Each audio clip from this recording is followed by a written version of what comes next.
Question number 12. Two non-ideal batteries are connected in series. Consider the following statements. A. The equivalent EMF is larger than either of the two EMFs.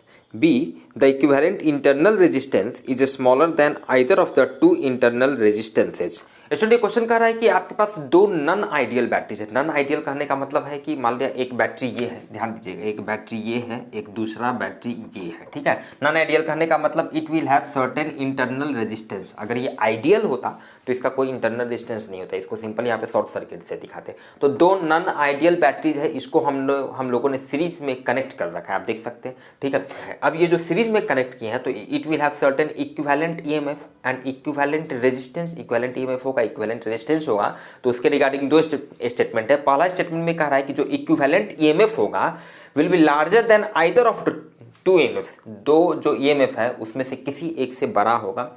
दूसरा कह रहा है कि equivalent resistance जो होगा वो इस smaller than either of the to resistance, किसी भी एक रेजिस्टेंस से वो छोटा होगा। अब उसमें से देखना है कि भाई कौन सा स्टेटमेंट सही है, कौन सा गलत है, and accordingly we have 4 options. तो एक एक करके देखते हैं। स्टूडेंट समझिएगा भाई, सीरीज में कनेक्टेड है तो बहुत ही सिंपल है। इक्विवेलेंट ईएमएफ क्या होगा, ई इक्यू अगर लिखते हैं तो simply this will be E1 plus E2। Net equivalent EMF क्या हो जाएगा, सीरीज में कनेक्टेड है तो E1 प्लस E2। और इक्विवेलेंट रेजिस्टेंस क्या हो जाएगा, सीरीज में दोनों रेजिस्टेंस कनेक्टेड है तो R1 प्लस R2। समझिएगा, तो यहाँ पर क्या है, इक्विवेलेंट ईएमएफ पक्का बात है कि किसी भी एक से हमेशा ये बड़ा होगा, E1 से भी बड़ा होगा और E2 से भी बड़ा होगा, ई इक्विवेलेंट का वैल्यू, ठीक है ना। तो E equivalent larger than either of the two EMF, हाँ ये सही है, ये स्टेटमेंट सही है, ठीक है। और बी इक्विवेलेंट रेजिस्टेंस जो होगा वो भी बड़ा होगा, R1 से भी बड़ा होगा उसका वैल्यू दोनों को जोड़ने के बाद, और R2 से भी बड़ा होगा। क्लियर है। तो इक्विवेलेंट यहाँ पे कह रहा है कि स्मॉलर, किसी एक से छोटा हो ही नहीं सकता है भाई, दोनों को जोड़ने पर मिल रहा है इक्विवेलेंट रेजिस्टेंस। तो बी वाला मेरा गलत हो गया। तो यहाँ पर आपका ए सही है, बी गलत है, ए सही है, बी गलत है, means answer is B. One thing. अब यहाँ पर लेकिन एक चीज है स्टूडेंट कि क्वेश्चन में ऐसा नहीं मेंशन है कि आपने जो दो बैटरी को सीरीज में कनेक्ट किया। यहाँ पर ध्यान दीजिएगा, ये हम लोगों ने सीरीज में जो कनेक्ट किया है तो आप इसको अब दो तरीके से कनेक्ट कर सकते थे। इनफैक्ट कैसे, एक तो यहाँ पर ध्यान दीजिए, अपोजिट पोलरिटी को हम लोग ऐड किए। ये बैटरी का पॉजिटिव प्लेट, ये नेगेटिव प्लेट, ये बैटरी का पॉजिटिव, ये नेगेटिव। तो नेगेटिव को हम लोगों ने कनेक्ट किया इसके पॉजिटिव वाले से। तो एक तो ये तरीका होता है, सीरीज में आप इस तरीके से भी कनेक्ट कर सकते हैं, या फिर स्टूडेंट दूसरा इस तरीके से भी आप कर सकते थे कि सेम पोलरिटी वाले को ऐड कर देते। ये एक बैटरी हुआ, ये बैटरी का पॉजिटिव टर्मिनल, ये बैटरी का नेगेटिव टर्मिनल, और दूसरे बैटरी का भी यहाँ पे ये नेगेटिव टर्मिनल, ये पॉजिटिव टर्मिनल, और इसका ये इंटरनल रेजिस्टेंस। समझ रहे हैं। यहाँ पर ध्यान दीजिए, ये इसका नेगेटिव प्लेट, ये इसका positive, negative negative, same polarity वाले को हम लोगों ने एक साथ ऐड किया। इसका ईएमएफ E1 है, इसका R1, इसका ईएमएफ E2, इसका R2। करंट इस तरह से आपका फ्लो कर रहा है, मान लिया आई करंट लाइक दिस, यहाँ पे आई डस्ट मान लेते हैं। क्लियर है। तो यहाँ पर अपोजिट पोलरिटी को ऐड किए तो इस केस में इक्विवेलेंट रेजिस्टेंस पे तो कोई फर्क नहीं पड़ेगा भाई, दोनों रेजिस्टेंस सिंपल कनेक्टेड है, सीरीज में सेम रेजिस्टेंस फ्लो कर रहा है तो R1 प्लस R2, इसके वैल्यू में कोई फर्क नहीं पड़ेगा। लेकिन इक्विवेलेंट ईएमएफ जो होगा स्टूडेंट, इस केस में हो जाएगा E1 माइनस E2। इस केस में आप ध्यान दीजिए कि भाई इक्विवेलेंट ईएमएफ अब दोनों से बड़ा नहीं है। तो पहला चीज, इस तरह की सिचुएशन में हमेशा ध्यान रखिए, जब भी आपको कहीं भी लैंग्वेज में सिंपल अगर कहा दिया जाए कि दो बैटरी को सीरीज में हम कनेक्ट किए हैं तो हम इस तरह से अल्टरनेट पॉजिटिव मानकर ही चलते हैं। जब तक मेंशन ना किया जाए कि आपने सेम पोलरिटी को कनेक्ट किया है तब तक इसको इस तरीके से हम लोग नहीं लेके चलते हैं। जैसे इलेक्ट्रोस्टैट्स में आपको एग्जांपल के तौर पे बताएं, इलेक्ट्रोस्टैट्स में क्या होता है, आपको वहाँ पे हम बताए थे कि कहीं भी आपको सिंपली एक चार्ज्ड स्फीयर, तो चार्ज्ड स्फीयर मतलब वहाँ पे आपको मान लेना है कि वो सॉलिड स्फीयर की बात हो रही है। अदरवाइज कभी भी अगर हॉलो स्फीयर की बात होगी तो वहाँ पर लिखा रहेगा ये हॉलो स्फीयर, ये स्फेरिकल सेल लाइक दिस, वहाँ पर वो मेंशन रहेगा। तो सिंपली स्फीयर का मतलब सॉलिड स्फीयर वहाँ पर मानते हैं। एग्जैक्टली यहाँ पर सीरीज में कनेक्ट किए हैं दो बैटरी को, मतलब कि अपोजिट पोलरिटी को, इस तरह से। One thing. अब दूसरा यहाँ पर एक चीज और भी आप समझिए कि भाई अपोजिट पोलरिटी को, अगर सेम पोलरिटी को आप ऐड करते हैं तो यहाँ पर डिसाइड करना मुश्किल हो जाता है। इस केस में डिसाइड करना मुश्किल हो जाता है। इक्विवेलेंट ईएमएफ किसी एक से छोटा भी हो सकता है, बड़ा भी हो सकता है। जैसे आप एग्जाम्पल के तौर पर आप ले लीजिए, मान लिया पहला एग्जाम्पल आप देखिए, मान लिया अगर E1 का वैल्यू आप 10 लेते हैं, E2 का वैल्यू मान लिया आप 6 ले लेते हैं, तो इक्विवेलेंट ईएमएफ कितना हो जाएगा स्टूडेंट, 10 माइनस 6 4 हो जाएगा। अब ध्यान दीजिएगा यहाँ पर क्या है, ये 4 जो आया अब इक्विवेलेंट ईएमएफ, अब ये देखिए E1 से भी छोटा है, E1 से भी छोटा है, E2 से भी छोटा है, 10 से भी छोटा, इससे भी छोटा, दोनों से छोटा हो गया। क्लियर है। वहीं अभी दूसरा एग्जाम्पल चलिए आप मान लीजिए, E1 का वैल्यू मान लेते हैं हम 5 और E2 का वैल्यू 2 मान लेते हैं। ठीक है। तो ध्यान दीजिएगा इस केस में इक्विवेलेंट ईएमएफ कितना हो जाएगा, E1 माइनस E2 मतलब 3 हो जाएगा। तो इस केस में ये एक से तो छोटा है, दूसरे से बड़ा है। इस केस में दोनों से छोटा हो रहा था, इस केस में एक से छोटा, दूसरे से बड़ा। भाई यहाँ पर जबकि लैंग्वेज है कि larger than either of the to EMFs, तो यहाँ पे अगर आप ये सिचुएशन लेते तो आपको कंफ्यूजन हो जाएगा, आपका ये क्लियर फिर डिसाइड करना मुश्किल हो जाएगा कि ए वाला स्टेटमेंट मेरा सही है या गलत। आप समझ रहे हैं, ठीक है। तो अकॉर्डिंगली जब तक मेंशन न किया जाए हम लोग इस तरीके से लेके चलते हैं। देखते हैं, मूव करते हैं स्टूडेंट हम लोग नेक्स्ट क्वेश्चन नंबर 13 की तरफ। Question number 13. Two non-ideal batteries are connected in parallel. Consider the following statements. A. The equivalent EMF is smaller than either of the two EMFs. B. The equivalent internal resistance is smaller than either of the two internal resistances. तो चार option students हम लोगों को दिए हुए हैं, इनमें से कौन सा स्टेटमेंट सही है और कौन से गलत है देखते हैं। स्टूडेंट इस क्वेश्चन में आपको दो नॉन आइडियल बैटरी पैरेलल में कनेक्ट किए हैं। याद कीजिए पहले वाले क्वेश्चन में क्या था, दोनों नॉन आइडियल बैटरी सीरीज में कनेक्ट किए हुए थे, तो इक्विवेलेंट ईएमएफ और इक्विवेलेंट रेजिस्टेंस रिलेटेड क्वेश्चन था। यहाँ पर पैरेलल में कनेक्ट कर दिया वही दो बैटरी को। अब ये दोनों का सर्टेन इक्विवेलेंट ईएमएफ होगा, सर्टेन इक्विवेलेंट रेजिस्टेंस होगा। तो दो स्टेटमेंट दिया हुआ है, देखते हैं। सबसे पहले ऑब्वियसली हम लोगों को निकालना होगा इक्विवेलेंट ईएमएफ। तो भाई पैरेलल में कनेक्ट किए हैं तो ये फॉर्मूला यूज करते हैं, ठीक है। और इक्विवेलेंट रेजिस्टेंस क्या होता है, पैरेलल में है तो डायरेक्ट हम लोग पैरेलल वाला फॉर्मूला लगा देते हैं दो रेजिस्टेंस के लिए। क्लियर बात है स्टूडेंट। अब यहाँ पर भाई थोड़ा सा डिसाइड करना कि भाई अब ये इक्विवेलेंट ईएमएफ जो है वो E1 से बड़ा है, E2 से बड़ा है, E1 से छोटा है, E2 से बड़ा है, दोनों से बड़ा है, दोनों से छोटा है, लाइक दिस। कैसे डिसाइड करेंगे, स्टेटमेंट कह रहा है कि ई इक्विवेलेंट जो इक्विवेलेंट ईएमएफ है वो smaller than either of the two EMF, दोनों में से किसी एक ईएमएफ से छोटा है, ठीक है। तो देखते हैं यहाँ पर स्टूडेंट एक अगर हम लोग एक स्पेशल कंडीशन, एक स्पेशल केस ले लें। ध्यान दीजिए, अब mathematically heat and trial method से आप कह सकते हैं। तो अगर मान लें जिस समय E1 और E2 दोनों का वैल्यू बराबर हो जाए, E1 और E2 दोनों का वैल्यू बराबर हो जाए, ठीक है, उस केस में E इक्विवेलेंट का वैल्यू क्या होगा, और साथ ही साथ R1 बराबर R2 मान लेते हैं। मतलब दोनों जो नॉन आइडियल बैटरी है, दोनों का ईएमएफ सेम है और दोनों का इंटरनल रेजिस्टेंस भी सेम है, और तब हम दोनों को पैरेलली कनेक्ट किए, तब इक्विवेलेंट ईएमएफ का वैल्यू क्या होगा। तो ध्यान दीजिएगा इस केस में जो इक्विवेलेंट ईएमएफ का वैल्यू होगा स्टूडेंट, ई इक्विवेलेंट जो होगा दोनों, अब सब जगह E2 की जगह E1 कर दीजिए, R2 की जगह R1 कर दीजिए, तो ऊपर में हो जाएगा आपका 2E1 बाई R1 और नीचे में हो जाएगा 2/R1। क्लियर बात है ना, 1/R1 प्लस 1/R1, समझ रहे हैं। तो यहाँ से इक्विवेलेंट ईएमएफ हो जाएगा E1 के बराबर एग्जैक्टली, चूंकि E1 E2 दोनों आप बराबर माने हैं तो ई इक्विवेलेंट या तो E1 के बराबर कहिए या E2 के बराबर हो जाएगा। मतलब कि आप दो बैटरी, एक का 5 वोल्ट है ईएमएफ और इंटरनल रेजिस्टेंस 2 ओम है, 5 वोल्ट 2 ओम है, तो इक्विवेलेंट ईएमएफ भी कितना हो जाएगा, 5 वोल्ट ही रहेगा। कहने का मतलब ये है। तो यहाँ से भाई बहुत ही क्लियर है, इस स्पेशल केस के लिए जब दोनों का ईएमएफ भी बराबर हो जाता है, रेजिस्टेंस भी बराबर है, इक्विवेलेंट ईएमएफ जो है दोनों ईएमएफ के बराबर ही है, छोटा नहीं है, बराबर ही है। जबकि स्टेटमेंट कह रहा है कि भाई इक्विवेलेंट ईएमएफ किसी भी वैल्यू के लिए, ठीक है, हम इस एक पर्टिकुलर वैल्यू के लिए चेक किए, ये कह रहा है इन जनरल कि equivalent EMF is smaller than either of the two EMF, दोनों में से किसी एक ईएमएफ से छोटा। तो भाई छोटा कहाँ हो रहा है, ये तो बराबर हो रहा है। इस पर्टिकुलर वैल्यू के लिए यहाँ से क्लियर है, ठीक है, मैथमेटिकली आप देख सकते हैं। मतलब कि ए वाला जो स्टेटमेंट है, अच्छा ये सही और गलत इनफैक्ट ये पहले वाला क्वेश्चन का लगा हुआ है, ठीक है, नो प्रॉब्लम, थोड़ा सा उसी में हम लिखने के सहूलियत से हम ऐसा किए थे। तो यहाँ पे ये स्टेटमेंट गलत हो गया, ध्यान दीजिएगा, ए गलत है, ए गलत है भाई, छोटा नहीं हो रहा, दोनों के बराबर हो रहा है। चलिए इक्विवेलेंट रेजिस्टेंस, भाई ये तो पता है हम लोगों को, चूंकि पैरेलल में कनेक्टेड है, पैरेलल का ये डायरेक्टली फॉर्मूला है। और पैरेलल में हमेशा ध्यान दीजिए जो इक्विवेलेंट रेजिस्टेंस जो होता है वो जितने भी पैरेलल में रेजिस्टेंस कनेक्टेड है सबके वैल्यू से सबसे कम होता है, ठीक है। मतलब अगर 3 रेजिस्टेंस कनेक्टेड है, एक 2 ओम का, एक 3 ओम का, एक 4 ओम का, तो जो इक्विवेलेंट ईएमएफ, जो इक्विवेलेंट रेजिस्टेंस आएगा पैरेलल में कनेक्ट करने के बाद, तो जो सबसे कम है 2 ओम का उससे भी कम आएगा, पक्का बात है, समझ लीजिए, ठीक है ना। तो मतलब सबसे कम होता है। तो इक्विवेलेंट रेजिस्टेंस यहाँ पे कह रहे हैं smaller than either of the to resistance, हाँ तो ये सही है, ये सही है, ठीक है ना। और सीरीज में ध्यान रखिएगा, सीरीज में सबको जोड़ने का जो हाईएस्ट होगा उससे भी बड़ा होता है, ठीक है, थ्योरी में देख चुके हैं। तो इक्विवेलेंट रेजिस्टेंस आपका ये बी सही है और ए गलत है, ए गलत बी सही है, and so the answer is C. One thing. Second thing student, again जैसा कि हम लोगों ने पहले वाले क्वेश्चन में देखा था, अब यहाँ पर ये कोई जरूरी नहीं है कि भाई पैरेलल में कनेक्टेड है तो दोनों सेम पोलैरिटी वाला, इस तरह से पॉजिटिव पॉजिटिव प्लेट, ठीक है, ये कोई जरूरी नहीं है। हो सकता है नेगेटिव प्लेट भी, यहाँ पर पॉजिटिव नेगेटिव है, पॉजिटिव नेगेटिव है, ऐसा भी तो हो सकता था कि यहाँ पर ये ठीक है, इसका ये पॉजिटिव है, ये E1 है, R1 है, इस तरह से, और ये दूसरे वाला का ध्यान दीजिए, अब यहाँ पर इसका ये नेगेटिव हो जाए, ऐसा भी तो हो सकता था, ठीक है, नेगेटिव हो जाए, ये R2 है, ये E2 है, ठीक है। इस तरह से पैरेलली कनेक्ट कर देते हैं। तो इस केस में ध्यान दीजिए इक्विवेलेंट जो ईएमएफ होता है वो E1/R1 minus E2/R2 divided by 1/R1 plus 1/R2, या तो ये हो जाता और या फिर इक्विवेलेंट ईएमएफ हो जाता, या तो E1/R1 या फिर हो जाता E2/R2 माइनस E1/R1, ठीक है ना, 1/R1 प्लस 1/R2, ठीक है ना।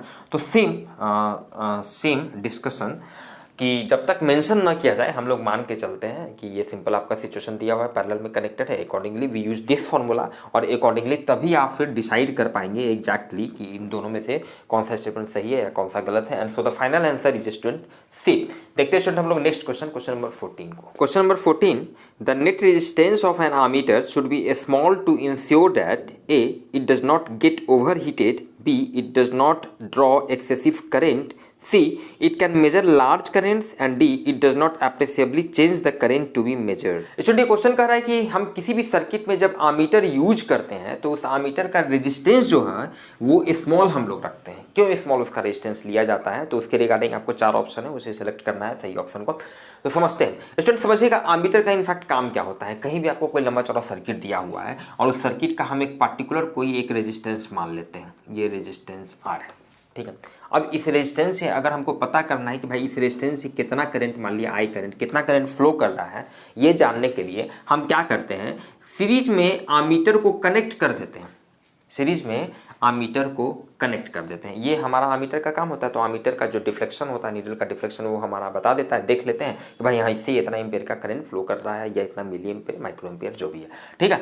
तो इतना एम्पेयर का करंट फ्लो कर रहा है, ये चेक करने के लिए हम लोग आमीटर का यूज करते हैं। और ऑलवेज रिमेंबर आमीटर को हम सीरीज में कनेक्ट करते हैं। One thing, second important thing, हालांकि इन सारी बातों को हम लोगों ने थ्योरी और न्यूमेरिकल्स में देख लिया है। सेकेंड थिंग कि आमीटर को आप जब भी याद रखिए सीरीज में कनेक्ट करेंगे उस रेजिस्टेंस के क्रॉस जिससे करंट का मेजर करना है, तो आमीटर का जो अपना जो रेजिस्टेंस है वो उसके साथ सीरीज में कनेक्ट हो जाता है। सीरीज में कनेक्ट हो जाता है मतलब कुछ इस तरह का आप शो कर सकते हैं, ठीक है। आमीटर का जो अपना रेजिस्टेंस है वो इसके साथ सीरीज में आ जाता है। चलिए अब क्वेश्चन कर रहा है कि भाई आमीटर का रेजिस्टेंस को स्मॉल रखना चाहिए। क्यों स्मॉल रखना चाहिए, समझिएगा। इसीलिए स्मॉल रखना चाहिए कि भाई इससे मान ली कि आई करंट फ्लो कर रहा है, यही आई का वैल्यू हम लोगों को मेजर करना है। लेकिन अभी रेजिस्टेंस इसका बहुत कम है, तो बहुत कम है तो ठीक है, कोई दिक्कत नहीं। लेकिन अगर इसमें आपने इसके रेजिस्टेंस के वैल्यू को बढ़ा दिया, रेजिस्टेंस की वैल्यू को बढ़ा दिया, सपोज कीजिए मान लिया एक सिंपल सर्किट की बात करें, यहाँ पर एक आप सोर्स कनेक्ट किए हुए हैं जिसका EMF भी है, ठीक है ना। तो आपने कनेक्ट किया, हमको वैल्यू निकालना था आई का वैल्यू कि भाई इससे कितना करंट फ्लो कर रहा है। लेकिन आप जब इसमें एक कंसिडरेबल वैल्यू का, लार्ज वैल्यू का रेजिस्टेंस आप इसमें अगर आप कनेक्ट कर देंगे, मान लेते हैं R', तो नेट रेजिस्टेंस इस सर्किट का बढ़ गया, इस सर्किट का नेट रेजिस्टेंस ही बढ़ गया, रेजिस्टेंस चेंज हो गया। जब रेजिस्टेंस चेंज हो गया तो अब ये जो करंट फ्लो कर रहा था ये आई नहीं रह जाएगा, इसका वैल्यू कुछ चेंज हो जाएगा, I' सर्टेन कुछ वैल्यू चेंज हो गया, ऑब्वियस है। जब रेजिस्टेंस चेंज हुआ तो करंट भी चेंज होगा एज पर ओम्स लॉ। तो भाई हम लोगों को मेजर करना था आई का वैल्यू, किससे कितना करंट आई फ्लो कर रहा है। लेकिन जो आमीटर हम लोग यूज किया इसका रेजिस्टेंस ज़्यादा था, उस रेजिस्टेंस के चलते आई का वैल्यू ही चेंज कर दिया। जो सर्किट से जो करंट फ्लो कर रहा था उस करंट का वैल्यू ही चेंज हो गया। तो अब हमको वो वैल्यू बताएगा, I' का वैल्यू बताएगा, जबकि हमको जानना था एग्जैक्टली इससे कितना करंट फ्लो कर रहा है, मतलब एक्चुअल वैल्यू जानना था, आई जानना था। तो यही कारण है कि हम लोग स्मॉल वैल्यू का रेजिस्टेंस कनेक्ट करते हैं। सो तो आप समझ सकते हैं answer is D. Very clearly move करते हैं क्वेश्चन नंबर 15 की तरफ। Question number 15. The net resistance of a voltmeter should be large to ensure that A. It does not get overheated, it does not draw excessive current, it can measure large potential differences, and it does not appreciably change the potential difference to be measured. Student question कह रहा है कि जब भी हम किसी network में, किसी सर्किट में हम वोल्ट मीटर का यूज करते हैं तो वोल्ट मीटर का जो रेजिस्टेंस होता है उसका अपना रेजिस्टेंस उसको बहुत हाई रखते हैं। क्यों हाई रखते हैं, 4 ऑप्शन उसके रिगार्डिंग है, समझिएगा। स्टूडेंट क्या होता है, वोल्ट मीटर का यूज क्या है, तो मान लिया किसी सर्किट का कोई एक पार्टिकुलर रेजिस्टेंस हम लोग कंसिडर कर लिए, ये एक रजिस्टर कंसिडर किए जिसका रेजिस्टेंस R है। अब सपोज कीजिए अगर हम लोगों को पता करना है कि इसके क्रॉस कितना पोटेंशियल डिफरेंस है, तो हम लोग क्या करते हैं, इसके क्रॉस पैरेलल में एक वोल्ट मीटर कनेक्ट कर देते हैं, पैरेलल में एक वोल्ट मीटर कनेक्ट कर देते हैं, ठीक है। One thing. सेकेंड थिंग, जब भी वोल्ट मीटर आप पैरेलल में कनेक्ट कीजिएगा किसी रेजिस्टेंस के क्रॉस, तो याद रखिए जो वोल्ट मीटर का अपना जो रेजिस्टेंस है जिसको मान लेते हैं R', ठीक है ना, ये इसके साथ पैरेलली कनेक्ट हो जाता है, क्लियर है, बहुत बार हम लोगों ने इस कंसेप्ट का यूज किया है न्यूमेरिकल्स को सॉल्व करने में, इसके साथ पैरेलल में आ जाता है। अब समझिएगा, हम लोगों का फाइनली टारगेट है भाई ये जो रेजिस्टेंस है इसके क्रॉस कितना पोटेंशियल डिफरेंस है, इसी कारण से हम लोगों ने वोल्टमीटर को कनेक्ट किया। मान लेते इधर से ये आई करंट आ रहा है, समझिएगा। अब रेजिस्टेंस क्यों हाई रखते हैं, समझिए यहाँ से क्लियर है। रेजिस्टेंस अगर ये बहुत ज़्यादा है, बहुत लार्ज वैल्यू का रेजिस्टेंस है, तो ये क्या होगा, ये करंट जो है जब यहाँ पे पहुँचेगा भाई, तो अब इसके पास दो पाथ है, इधर एक हाई रेजिस्टेंस वाला पाथ है, एक इधर लो रेजिस्टेंस वाला पाथ है, ठीक है। तो ऑब्वियसली करंट इस पाथ को फॉलो करेगा, और हमारा मतलब इधर से हमारा जब करंट फ्लो करेगा तो इसके क्रॉस जो हमारा पोटेंशियल डिफरेंस है जो कि IR होगा एज पर ओम्स लॉ, वो हम लोगों को मिल जाएगा। तो ये बेनिफिट है, आपने हाई वैल्यू का करंट, हाई वैल्यू का रेजिस्टेंस यूज किया तो करंट आपका इधर से फ्लो करेगा, तो एक्चुअल जो पोटेंशियल डिफरेंस है जिसका वैल्यू IR होगा ये हम लोगों को मिल जाएगा। लेकिन अगर आप लो वैल्यू का रेजिस्टेंस यहाँ पर यूज करते हैं तो क्या होता है, यहाँ पर करंट डिवाइड हो जाता है, करंट आपका इधर से भी फ्लो करने लगता है, तो एक्चुअल जो पोटेंशियल डिफरेंस है ये हम लोगों को नहीं मिल पाता, फिर कुछ अलग वैल्यू का ये पोटेंशियल डिफरेंस मेजर होता है, जो कि कुछ पोटेंशियल का ड्रॉप इस तरफ भी हो जाता। क्लियर है, and so answer is D. Move करते हैं स्टूडेंट हम लोग लास्ट क्वेश्चन, क्वेश्चन नंबर 16 की तरफ। Question number 16, consider a capacitor charging circuit, let Q1 be the charge given to the capacitor in a time interval of 10 millisecond and Q2 be the charge given in the next time interval of 10 millisecond. Further, let 10 microcoulomb charge be deposited in a time interval T1 and next time 10 microcoulomb charge is deposited in the next time interval T2। तो हम लोगों को relation find out करना है, चार option दिए गए हैं, आप देख सकते हैं। स्टूडेंट क्वेश्चन कह रहा है कि किसी कैपेसिटर चार्जिंग सर्किट में, आप देख सकते हैं यहाँ पे, ठीक है। क्वेश्चन का इनफैक्ट दो पार्ट है, समझिएगा। पहले पार्ट में कह रहा है कि किसी टाइम इंटरवल 10 मिलीसेकंड के टाइम इंटरवल में कैपेसिटर पे जो चार्ज स्टोर होता है वो Q1 चार्ज स्टोर होता है, और next time interval of 10 millisecond में Q2 चार्ज उस पर डिपोजिट होता है, ठीक है। Q2 चार्ज स्टोर होता है, तो Q1 और Q2 में रिलेशन निकालना है स्टूडेंट। इस क्वेश्चन को हम लोग तीन तरीके से यहाँ पे सॉल्व करने वाले हैं। पहला मेथड जो हम लोग देख रहे हैं ग्राफिकली। अब चार्जिंग सर्किट है तो आप समझ सकते हैं भाई स्टूडेंट, आप लोगों को पता है इस तरह का ग्राफ होता है, कैपेसिटर पे ये चार्ज हो गया टाइम के साथ, किस तरह से स्टोर होता है इस पे चार्ज, ठीक है, ये ग्राफ होता है। अब समझिएगा, हम लोगों को पहले वाले पार्ट में देखना है कि मान लिया 10 मिलीसेकंड का ड्यूरेशन में इस पे जो चार्ज आया, फिर फर्दर 10 मिलीसेकंड के ड्यूरेशन में उस पर जो चार्ज आया, दोनों में रिलेशन देखना, समझिएगा। तो क्या हम लोगों ने किया, ये टाइम एक्सिस है, इस पे पहले हम इक्वल इंटरवल हम लोग ले लिए, टाइम को मिलीसेकंड में 10 मिलीसेकंड, 20, 30, 40 एंड लाइक दिस। चलिए अब समझिएगा 10 मिलीसेकंड में कितना चार्ज आया, तो इसके लिए हम इस पे वर्टिकली अपवर्ड बढ़े, इसको इस तरह से कनेक्ट किए, ये Q1 का वैल्यू आ गया, समझिएगा स्टूडेंट, ये हमारा Q1 है, इतना चार्ज स्टोर हुआ, ठीक है, इतना चार्ज स्टोर हुआ। फर्दर 10 मिलीसेकंड में देखना है कि कितना चार्ज स्टोर हुआ, तो फर्दर 20 मतलब कि नेक्स्ट ये 20 मिलीसेकंड में यहाँ से कनेक्ट किया, यहाँ से। अब समझिएगा फर्दर ये 10 मिलीसेकंड में ये चार्ज, इतना चार्ज स्टोर हुआ, इतना चार्ज स्टोर हुआ। 20 मिलीसेकंड पे तो कुछ अलग वैल्यू का चार्ज आया, ठीक है ना, लेकिन फर्दर नेक्स्ट 10 मिलीसेकंड में इतना चार्ज आया। मतलब इसको आप ऐसे भी समझिए यहाँ पे कि ये शुरू का 10 मिलीसेकंड में इतना चार्ज आया, सेम टाइम इंटरवल है 10 मिलीसेकंड, तो इतना चार्ज आया, इतना चार्ज आया, और नेक्स्ट टाइम में नेक्स्ट सेम इंटरवल में कितना चार्ज आया, तो इतना ही चार्ज आया। शुरू में इतना चार्ज था, शुरू में, बाद में इतना ही चार्ज स्टोर हुआ है, ठीक है। मतलब कि कहने का मतलब है कि भाई बहुत ही क्लियर है, Q1 का वैल्यू Q2 से बड़ा होगा, ठीक है। नेक्स्ट पार्ट में क्या कह रहा है कि अब इन जनरल मान लीजिए कि किसी टाइम इंटरवल T1 में कैपेसिटर पे जो चार्ज स्टोर हुआ है वो 10 माइक्रोकूलम चार्ज हुआ, ठीक है, और नेक्स्ट टाइम इंटरवल T2 में फिर कितना चार्ज स्टोर हुआ, 10 माइक्रोकूलम पहले टाइम इंटरवल T1 में स्टोर हुआ, फिर नेक्स्ट कोई अलग टाइम इंटरवल T2 में नेक्स्ट फिर सेम चार्ज स्टोर हुआ 10 माइक्रोकूलम। तो अब टाइम में रिलेशन फाइंड आउट करना है, समझिएगा ग्राफिकली। अगेन ये चार्जिंग सर्किट का आपका ग्राफ है। अब यहाँ पर हम लोग क्या करेंगे, चार्ज सेम है भाई, 10 माइक्रोकूलम। क्या करते हैं, चार्ज को हम लोग माइक्रोकूलम वाले, ये एक्सिस है, 10 microcoulomb, 20 microcoulomb, 30 microcoulomb and like this, ठीक है, अलग अलग टाइम इंटरवल, समझिएगा। अब 10 माइक्रोकूलम चार्ज होने में कैपेसिटर को कितना टाइम लगा, ठीक है, तो यहाँ से हम लोगों ने इस तरह से ग्राफ का यूज करके हॉरिजॉन्टली इसको बढ़ाई, यहाँ से वर्टिकली इसको ड्रॉप किए, ये T1 टाइम आपका निकल गया। क्लियर है, T1 का ये वैल्यू है, आप देख सकते हैं। अच्छा फर्दर 10 माइक्रोकूलम कैपेसिटर उस पर स्टोर होने में कितना टाइम लगा, तो 20 वाला, मतलब 20 वाले से ऐसे बढ़ा है, तो ये T2 का वैल्यू निकल गया। अच्छा और भी आगे देखना है कि फर्दर फिर और 10 माइक्रोकूलम उस पर चार्ज स्टोर होने में कितना टाइम लगा, तो फर्दर 10, तो यहाँ से ऐसे बढ़ा दिए। आप देख सकते हैं भाई कि ये T1 का वैल्यू है, T1 का वैल्यू ये है, T2 का वैल्यू ये है, T3 का वैल्यू ये है, ये मतलब टाइम इंटरवल बढ़ते चला गया, T3 का वैल्यू तो ये है, टाइम इंटरवल बढ़ते चला गया, टाइम इंटरवल पहले बहुत कम टाइम इंटरवल में 10 माइक्रोकूलम चार्ज हो गया बहुत कम समय में, फिर 10 माइक्रोकूलम फर्दर इसको चार्ज करने के लिए और ज़्यादा टाइम लग गया, और 10 माइक्रोकूलम इसको चार्ज करने के लिए और ज़्यादा टाइम लग गया। इसका मतलब यहाँ से बहुत ही क्लियर है, T1 और T2 में आप देखना चाहेंगे तो T1 से बड़ा है T2, और फर्दर अगर क्वेश्चन और आगे बढ़ाया था तो T2 से भी बड़ा हो जाता है T3। आप समझ रहे हैं ना, सेम चार्ज स्टोर करने के लिए। तो अब हमारा दोनों में रिलेशन निकल चुका है, Q1 बड़ा है Q2 से और T1 छोटा है, and so the option is B. Clear student? तो स्टूडेंट ये पहला तरीका हुआ। दूसरा स्टूडेंट इसको हम लोग कैसे सॉल्व कर सकते हैं, तो थ्योरेटिकली देखते हैं। तो स्टूडेंट अब इस क्वेश्चन को हम लोग थ्योरेटिकली सॉल्व करने वाले हैं बिना कोई ग्राफ वगैरह का यूज किए। स्टूडेंट समझिएगा क्या होता है, शुरू में भाई ये कैपेसिटर अनचार्ज है, इस पर कोई चार्ज नहीं है। जैसे ही ये चार्ज होना शुरू होता है, ठीक, आप इसको किसी सोर्स के क्रॉस कनेक्ट करते हैं, जैसे ही चार्ज होना शुरू होता है तो कैपेसिटर बहुत तेजी से चार्ज होने लगेगा, बहुत तेजी से चार्ज होने लगेगा, क्योंकि शुरू में कोई चार्ज नहीं, अनचार्ज है, एकदम बिल्कुल खाली है, ठीक है ना।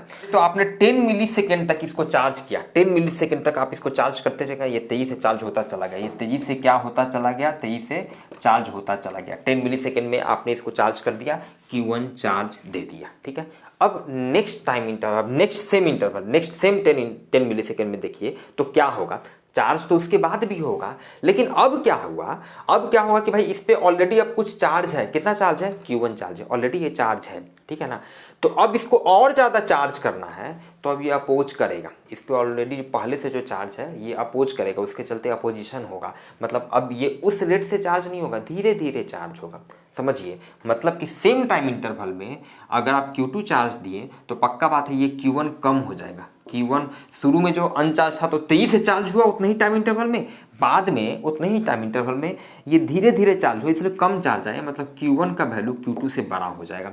अच्छा, इस चीज़ को एक बेसिक एग्जांपल से समझिए कि मान लिया सपोज कीजिए कि एक रूम है आपके पास, इस रूम में आपको अब शुरू में 10 सेकेंड का टाइम दिया गया, 10 सेकेंड का आपको टाइम दिया गया और बोला गया कि भाई इस रूम में, ये खाली रूम है, आप आदमी को इसमें भेजना शुरू कीजिए। आप कितना आदमी को भेज सकते हैं, तो भाई रूम खाली है, आप तेजी से आदमी को भेजते चले गए। 10 सेकेंड आपके पास टाइम मिला, खूब आदमी को मान लिया, आप उस 10 सेकेंड में 50 पर्सन को, 50 आदमी को इस रूम के अंदर भेज दिए 10 सेकेंड में, ठीक है। आपने 50 आदमी को भेज दिया। अब फिर से कहा गया कि अब फिर से आपको हम 10 सेकंड टाइम देते हैं। अब बताइए कि अब आप इसमें कितना आदमी को भेजिएगा। जाहिर सा बात है अब अगला 10 सेकंड में ना आप कम आदमी भेज पाइएगा। क्यों? क्योंकि भाई शुरू में तो रूम खाली था ना, तो आप 23 आदमी को भेजते चलेगा।